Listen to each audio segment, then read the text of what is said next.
കുംഭമാസത്തിൽ പൂരത്തിരുനാൾ ആറ്റുകാലമ്മയ്ക്ക് പൊങ്കാല, ആറ്റുകാലമ്മയ്ക്ക് പൊങ്കാല. ഞങ്ങൾ കൊണ്ടുവരെയാണ് അമ്മയുടെ പുണ്യം കിട്ടാൻ വേണ്ടിയിട്ട് വ്രതം എടുത്ത് അങ്ങനെ പൊങ്കാലയ്ക്ക് വരികയാണ്. നമുക്ക് വന്നാലും നന്മകളെ ഉണ്ടായിട്ടുണ്ട്.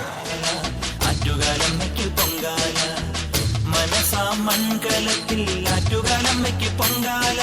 30 വർഷം കൊണ്ട് വരെ 16 വയസ്സ് മുതൽ വരെ നമ്മൾ വിശ്വസിച്ച് നമ്മളെ രക്ഷിക്കും.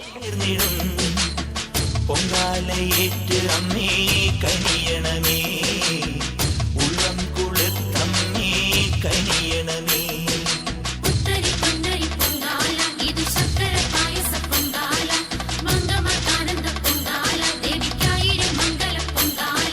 കുംഭമാസത്തിൽ പൂരത്തിരുനാൾ ആറ്റുകാലമ്മയ്ക്ക് പൊങ്കാല, ആറ്റുകാലമ്മയ്ക്ക് പൊങ്കാല.